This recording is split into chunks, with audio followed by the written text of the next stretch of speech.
would love to take this character in every different direction. I think she certainly encounters her fair share of the Marvel Universe. It's nice to be able to play a superheroine who has a past. You know, she obviously has been around for over, what, 40 years?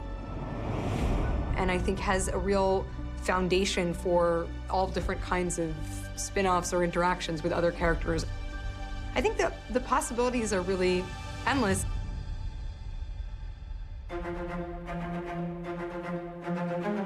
In Iron Man 2, the part that appealed to me most about her was her dedication and just her intelligence. I think you need smart people in a movie like that. There's too much up for grabs. There's too many things that change, and you need somebody who's going to be a steward of their character. Cordon off all access to the track and clear the airspace from here to Nice. We got it? Here we go. Okay. Scarlett was just a dream, you know. She's so game, and she had a really good time doing it. On my own secret weapon. Unlike some of us older curmudgeons, there's very little you can do to get under her skin. She's just consummately professional.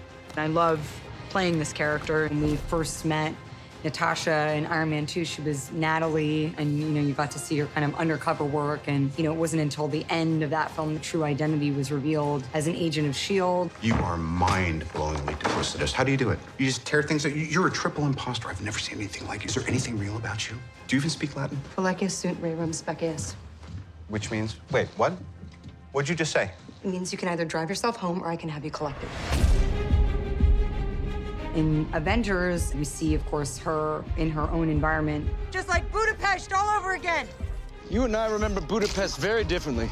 We get to see a little bit more of who she is, a little bit of her history, of her kind of shady past. I got red in my ledger. I'd like to wipe it out. Can you wipe out that much red? Dreykov's daughter, Sao Paulo, the hospital fire. Your ledger is dripping. It's gushing red. You pretend to be separate, to have your own code. Something that makes up for the horrors. But they are part of you, and they will never go away. With the second cap, the character starts to question her own identity, question her own choices. I thought I knew whose lies I was telling, but I guess I can't tell the difference anymore. She's an isolated character. Cap doesn't know whether he can trust her or not, so she is not part of the family per se because she's never been taught to rely on anyone other than herself, and she has a view of the world that is skeptical and cynical, and her and Cap grow over the course of that movie, and he teaches her trust. You know, it's kind of hard to trust someone when you don't know who that someone really is. Who do you want me to be? How about a friend? Well, there's a chance you might be in the wrong business, Rogers. In Avengers 2, she really, you know, allowed herself to want things and to envision a life for herself outside of things that have kind of fallen upon her. I have no place in the world. Exactly. And you realize how strong she was to have come out the other side and to be a part of this very heroic team. Her past is something that's always been shrouded in mystery, and, you know, we continue to open up the story, give little kind of tidbits, and throw the bone out once in a while as to where she came from and what her background is. I had this dream, the kind that seems normal at the time. But when you wake... What did you dream? That I was an Avenger. That I was anything more than the assassin they made me. In Civil War, she starts to realize that the Avengers are her family. And she makes a choice to try to preserve the family. We have made some very public mistakes. We need to win their trust back. That's what makes this character really heroic, is that she's kind of dug her heels in and said, look, you know, I could kind of go down this road, which would be the more desirable road personally, and disappear and live off the map, but she chooses this kind of greater calling. Just because it's the path of least resistance doesn't mean it's the wrong path. Staying together is more important than how we stay together. Part of the reason why the Avengers failed in an Infinity War is because they were divided, because of the fallout of Civil War. Natasha's a very strategic fighter, and she, I think, is really just trying to give whatever she can in order to save as many people as possible.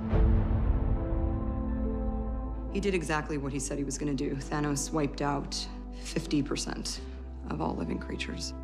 At the beginning of Endgame, she wants to bring it all back because she feels like it is the strongest emotional connection that she's ever had in her life. She's struggling to deal with the fact that they lost, and she hasn't stopped.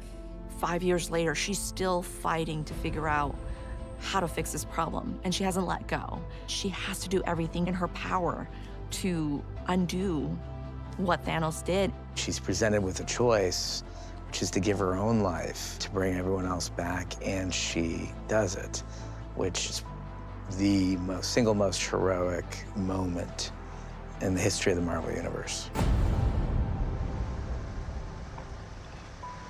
It's okay.